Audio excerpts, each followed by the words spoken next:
Permisi. Mari, silakan masuk. Selamat sore, Anita. Selamat sore, Suster. Silakan duduk. Permisi ya, Suster. Iya. Bagaimana, Anita, posisi duduknya? Apakah sudah nyaman? Sudah.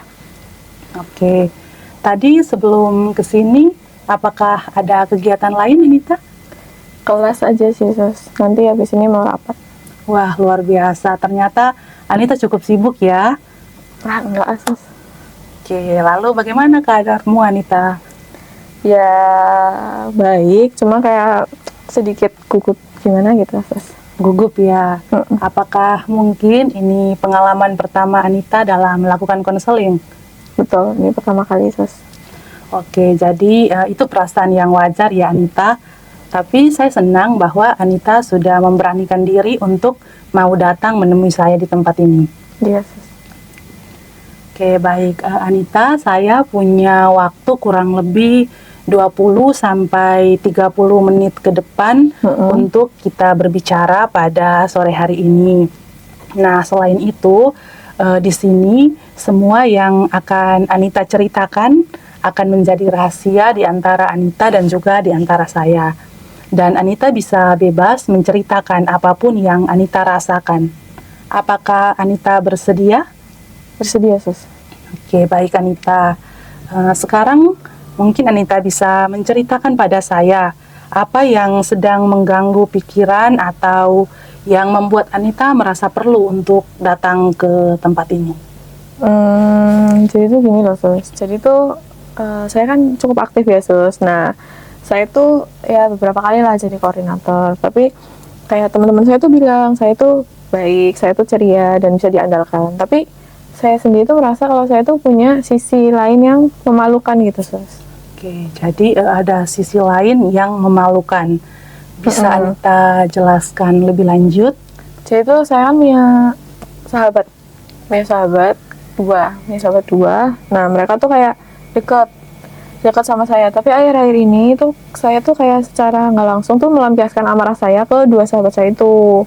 Padahal tuh mereka nggak salah apa-apa gitu loh, Sus. Nah, yang paling parah itu bener-bener kayak beberapa hari yang lalu saya tuh kayak gebrak meja keras banget.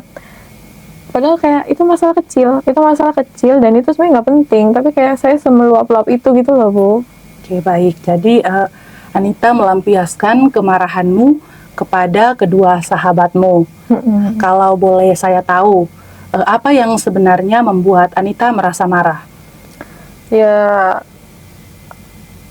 sebenarnya itu marahnya itu bukan buat mereka, tapi kayak gimana ya, jadi tuh sebelum ketemu mereka tuh karena kan rapat ya, Bu. Nah, terus usulan aku tuh ditolak. Nah, terus setelah itu mereka juga kayak ngeritik cara saya, ngeritik saya gitu lah, Bu. Nah, saya tuh kesel, tapi kayak saya tahan, terus kayak saya remas-remas tangan supaya kayak nggak meledak gitu loh, Sus. Lalu?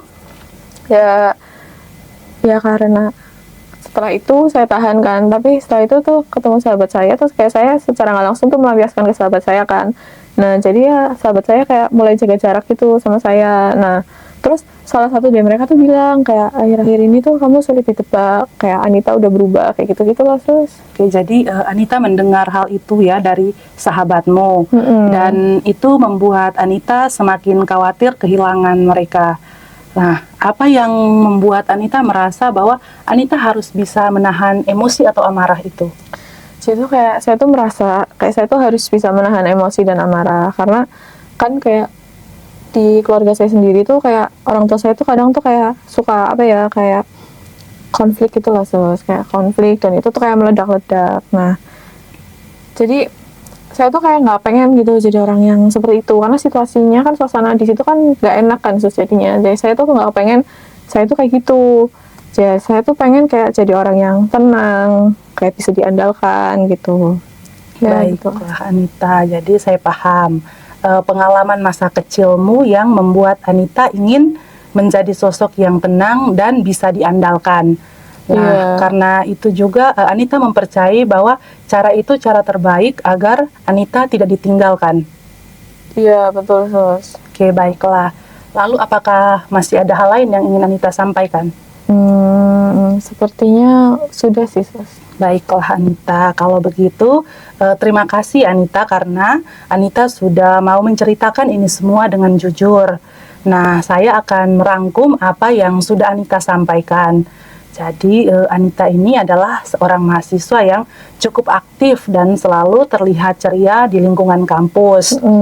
Anita juga sering dipercaya menjadi koordinator dalam beberapa kegiatan.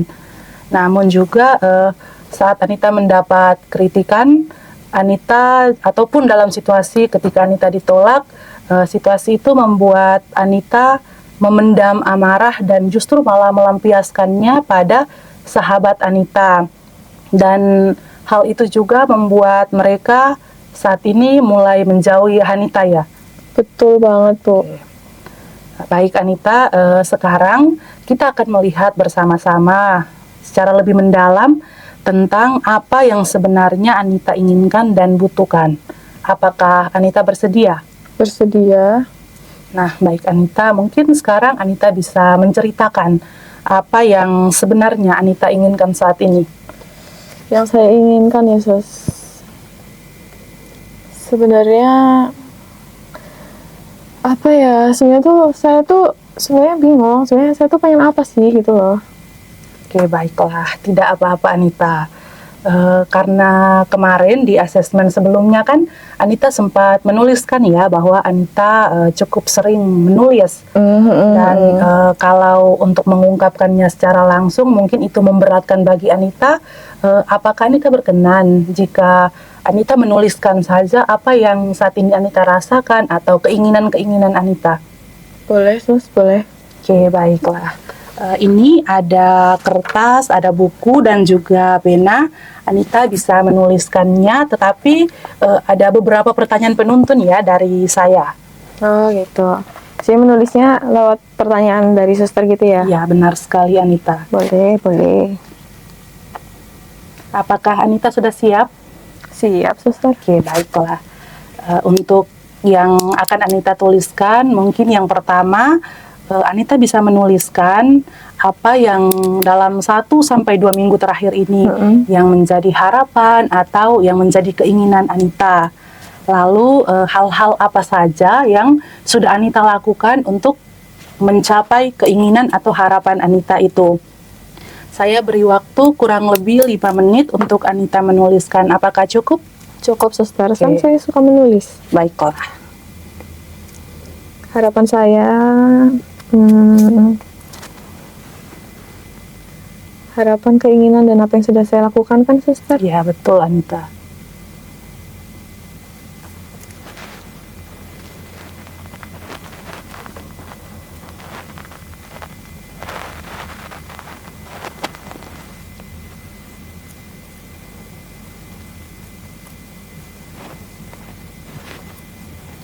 Oke, baiklah. Sudah cukup ya Anita untuk waktunya?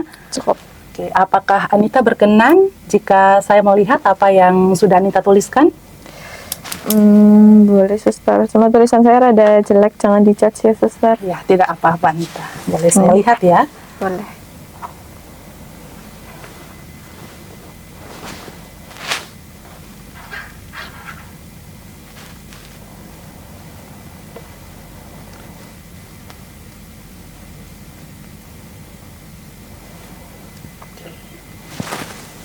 Baiklah Anita, terima kasih ya karena Anita sudah bisa menuliskan apa yang menjadi isi hati Anita.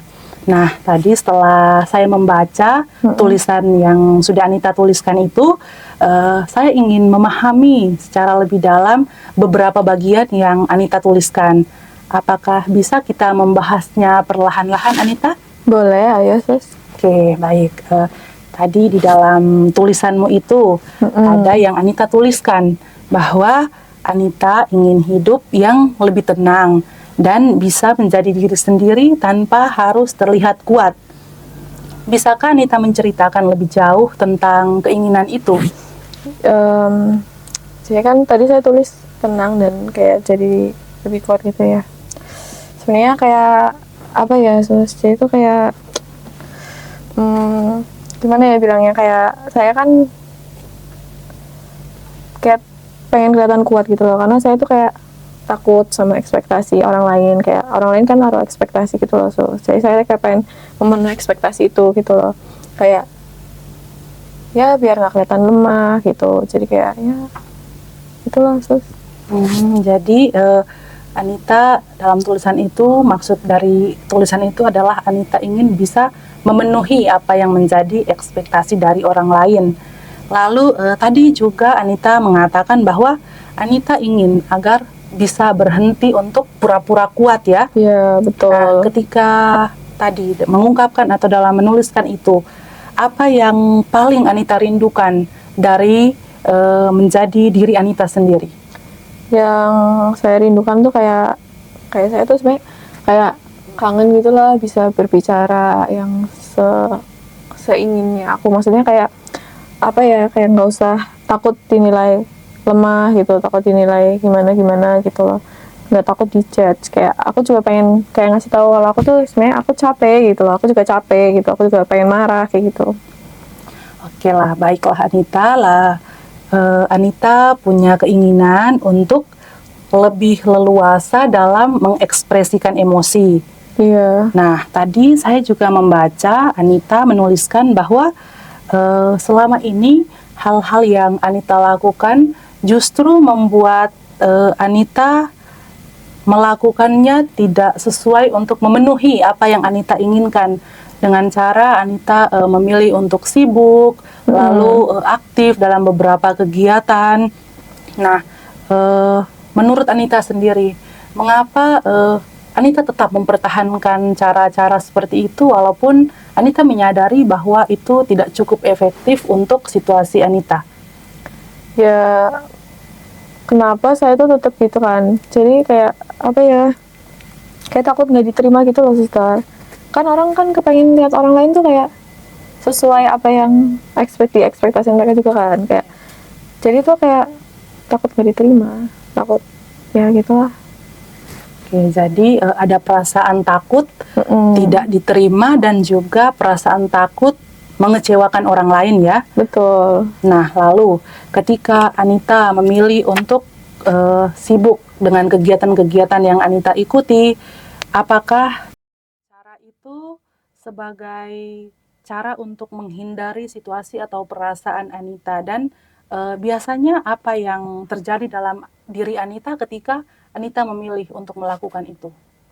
Ya sebenarnya waktu aku begitu kan ya suster, jadi tuh kayak merasa teralihkan terus habis itu, tapi kan tetap ada ya, tetap muncul lagi, dan kalau emosi itu tuh udah menumpuk gitu kan malah jadi parah dan malah meledak-ledak gitu loh sus.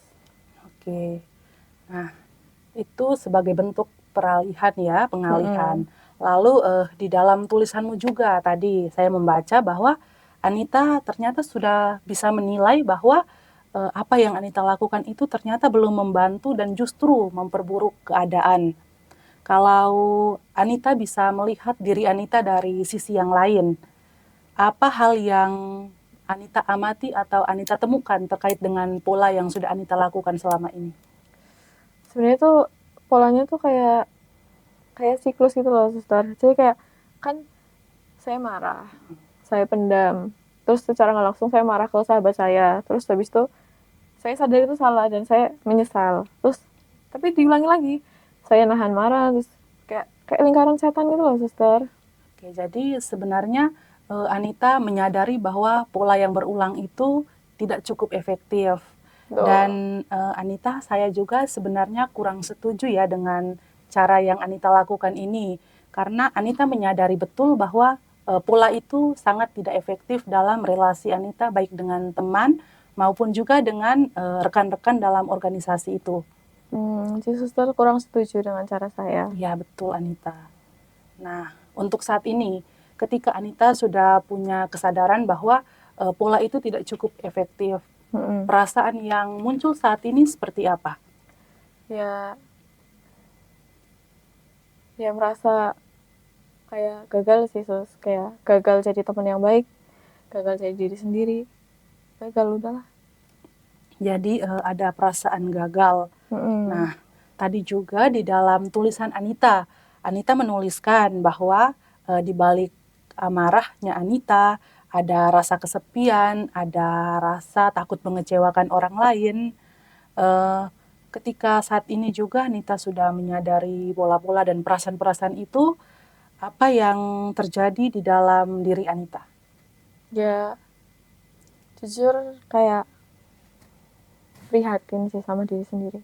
Prihatin dan sedih sama diri sendiri karena ternyata tuh kayak yang buat saya marah tuh bukan orang lain sih, tapi lebih ke saya tuh marah ke diri saya sendiri yang nggak bisa jujur sama diri sendiri. Apa yang saya rasakan kayak gitu, suster. Oke. Jadi ada perasaan marah karena belum mampu untuk jujur pada diri sendiri. Betul. Kalau Anita bisa melepas semua topeng yang ada, apa sebenarnya kebutuhan terbesar yang Anita butuhkan untuk diri Anita sendiri? Sebenarnya butuh apa gitu kan ya, Sus? Iya. Mungkin kayak tempat yang aman, tempat yang dimana tuh aku tuh nggak harus tampil jadi orang lain gitu, tapi kayak dari diri sendiri, kayak ngungkapin aku benar-benar capek tanpa takut dijudge gitu loh, suster. Oke, baiklah. Jadi yang Anita butuhkan adalah tempat yang aman untuk menjadi diri sendiri. Mm-hmm. Nah, dari cerita yang sudah Anita sampaikan tadi, terkait dengan pola juga yang sudah Anita temukan dan sadari tadi, eh, mulai dari menahan emosi saat dikritik, lalu menjaga citra diri agar tetap terlihat kuat, dan melampiaskan amarah pada orang-orang terdekat, yaitu sahabat Anita. Mm-hmm. Nah, ini mengindikasikan bahwa Anita sedang mengalami kesulitan dalam regulasi emosi. Regulasi emosi ya, suster. Ya, benar Anita. Jadi regulasi emosi itu kemampuan untuk mengelola emosi, dan hal itu terganggu karena Anita terlalu memfokuskan diri pada validasi-validasi atau pengakuan dari situasi yang bukan berada dari dalam diri Anita, tetapi lingkungan atau orang lain yang berada di sekitar Anita. Ya, ya juga sih, suster. Baiklah Anita. Lalu apakah masih ada hal lain yang mau Anita sampaikan? Sepertinya sudah tidak sih, suster. Oke, baiklah. Kalau begitu Anita, saya akan merangkum pembicaraan kita sampai saat ini. Mm-hmm. Jadi Anita menginginkan ketenangan, menginginkan kejujuran pada diri sendiri, dan juga ruang yang aman untuk bisa merasakan dan mengekspresikan emosi. Nah, sementara itu perilaku yang muncul dari Anita justru perilaku-perilaku yang ditunjukkan dengan menjaga citra diri yang kuat dan juga menahan emosi, bahkan sempat meledak-ledak ya. Dan Anita juga sudah melihat dan menyadari bahwa pola itu tidak membantu, bahkan membuat Anita justru memiliki relasi yang semakin jauh. Apakah rangkuman ini sudah sesuai dengan apa yang Anita alami? Sangat sesuai, suster. Oke, baik Anita. Sebelum kita membuat rencana lebih lanjut, saya ingin mengajak Anita untuk menilai dulu menurut Anita sendiri, apakah cara Anita menghadapi emosi selama ini sudah membantu Anita untuk mencapai keinginan baik untuk sahabat Anita maupun dengan teman rekan organisasi. Tentu saja tidak ya, suster. Kan itu kayak malah membuat relasi kami tuh jadi renggang gitu loh, suster. Oke. Kalau begitu, perilaku yang Anita lakukan saat memendam amarah di rapat dan kemudian melampiaskannya kepada sahabat itu justru membawa Anita pada hubungan yang tidak diinginkan. Betul, karena saya kan pengennya nggak renggang gitu kan, tapi malah jadi renggang. Nah, bagaimana perasaan Anita saat ini setelah punya pengetahuan atau kesadaran baru ini? Ya, sebenarnya kayak menyayangkan itu, tapi saya juga merasa lega kan, karena akhirnya tuh saya tahu kayak salahnya tuh di mana sih kayak gitu, suster. Oke, baik Anita. Dan untuk selanjutnya, apakah Anita siap apabila kita memulai cara yang baru untuk membantu Anita dalam mengatasi atau mengatur emosi yang ada dalam diri Anita? Siap, suster. Oke. Kalau begitu, kita akan berdiskusi bersama untuk membuat rencana ya dalam menyelesaikan permasalahan yang sedang Anita hadapi. Apakah Anita bersedia? Bersedia. Oke.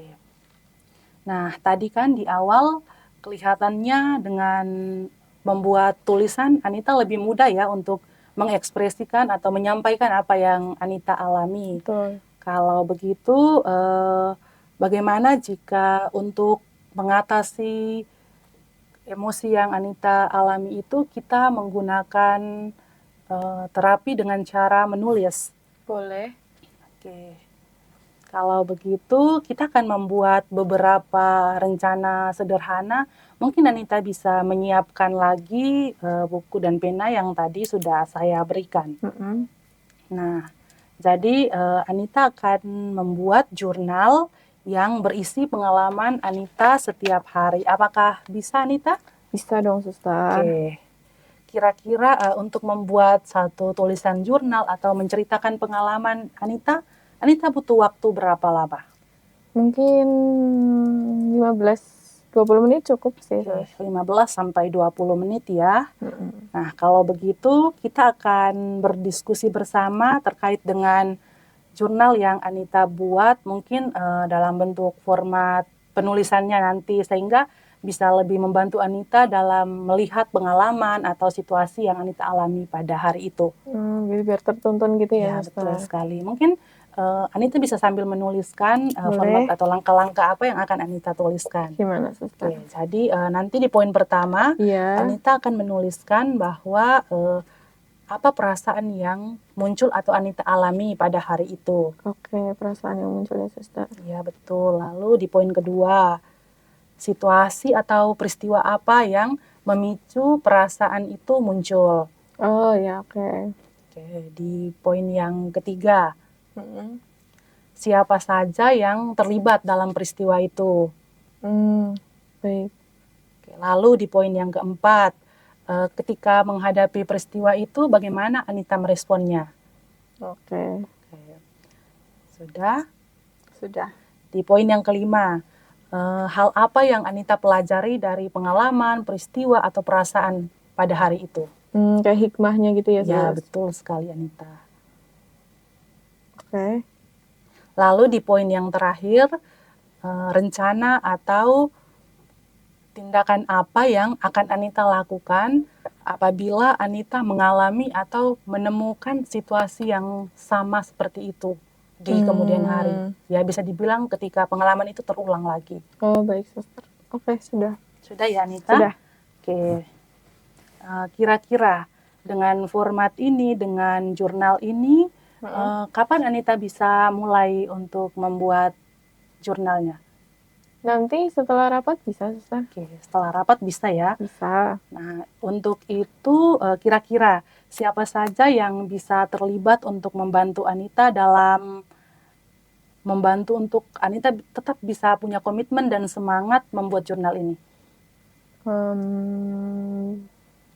Ya, setelah saya meminta maaf kepada sahabat-sahabat saya ya, Suster, pasti sahabat-sahabat saya bakal dukung saya sih, Suster. Dan mungkin teman organisasi juga bakal dukung saya, dan saya juga akan menceritakan lah kalau saya itu sedang belajar meregulasi emosi gitu, Suster. Oke, jadi kedua sahabat Anita dan juga rekan organisasi Anita. Nah, selanjutnya apakah atau bagaimana Anita mengatur jadwal agar di tengah padatnya aktivitas yang Anita lakukan tetap bisa punya waktu untuk menulis jurnal ini? Kan saya kan biasanya kan kayak pulang jam 6 ya, Suster. Terus habis itu kan rapat terus ya dari Senin sampai Sabtu. Jadi ya setelah jam 9 lah saya bisa. Oke, jadi setelah jam 9 ya, setelah semua aktivitas Anita sudah terselesaikan. Betul. Oke. Lalu apakah Anita akan berkomitmen untuk melakukan atau membuat jurnal ini selama 4 minggu ke depan? Lalu di setiap akhir pekannya Anita bisa membawa jurnal ini lalu kita evaluasi bersama. Setiap hari 1 bulan ya, Suster? Ya. Bisa. Oke. Baiklah Anita. Kalau begitu, mari kita melihat bersama rencana yang tadi sudah kita buat ya. Iya.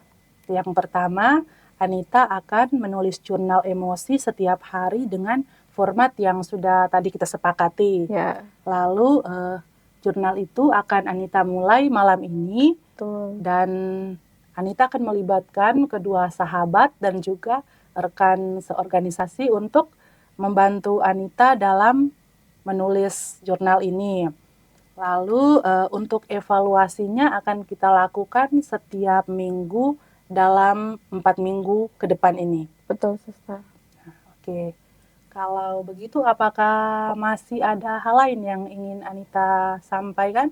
Sepertinya sudah tidak, Suster. Sudah mau menulis lagi nih saya, Suster. Oke, baiklah Anita. Saya bangga ya karena Anita sudah berani dan mau mengambil langkah ini. Ya, Suster. Oke, Anita, sebelum kita tutup sesi hari ini, Mm-mm. saya ingin meminta Anita untuk menceritakan atau menyampaikan hal penting apa yang Anita dapatkan dalam sesi konseling kita ini. Hal penting yang saya dapatkan dari sesi konseling kita ya, Suster. Jadi kayak saya tuh sadar kalau pola ekspresi saya selama ini tuh tidak membantu, justru kayak membuat hubungan saya dengan orang lain tuh jadi renggang. Nah, saya juga kayak sekarang tuh mau ambil langkah baru untuk bisa menulis jurnal emosi tiap malam kan, supaya saya tuh bisa jujur ke diri sendiri dan bisa kayak melampiaskan emosi saya tuh ke hal yang lebih positif gitu, dengan cara yang lebih positif begitu, Suster. Oke, baik Anita. Bagus sekali ya. Saya senang dan saya sangat bangga dan saya sangat mengapresiasi karena Anita bisa menangkap poin penting dari konseling kita sore hari ini. Nah, Anita juga sudah bekerja keras dengan berani berkata jujur dan mau mengungkapkan perasaan dan apa yang Anita alami. Dan saya sangat mengapresiasi keberanian Anita itu dan semangat Anita untuk mau berubah dan memilih cara yang lebih sehat dalam mengelola emosi. Iya, Suster. Terima kasih juga, Suster. Oke, Anita, perubahan itu proses yang bertahap, tidak harus sempurna, tetapi kalau Anita konsisten dan punya semangat untuk melakukannya, itu akan membantu Anita untuk mencapai apa yang Anita inginkan dan apa yang Anita harapkan. Ya, baiklah, Suster. Saya akan coba untuk konsisten gitu, Suster. Baik. Apakah masih ada hal lain yang ingin Anita sampaikan atau ceritakan? Ini kan saya journaling ya, Suster. Apakah ini akan jadi milik saya, buku dan penanya, atau bagaimana, Suster? Ya, boleh Anita bawa buku dan pena ini nanti minggu depan. Jangan lupa ketika kita bertemu Anita bisa membawanya kembali. Oh, baik. Minggu depan, Selasa depan ya, Suster. Ya, betul. Baiklah, Suster. Oke. Kalau begitu untuk sesi hari ini kita cukupkan ya. Terima kasih karena Anita sudah mau membuka diri dan mau bekerja sama dalam proses konseling ini. Sampai bertemu di hari Selasa minggu depan ya Anita. Terima kasih, Suster. Terima kasih sudah mau konseling, dan terima kasih juga atas buku dan penanya ya, Suster. Ya, sama-sama Anita. Saya pergi dulu ya, Suster. Ya, Terima mari. kasih, Suster. Sama-sama, hati-hati Anita. Ya, mari, Suster.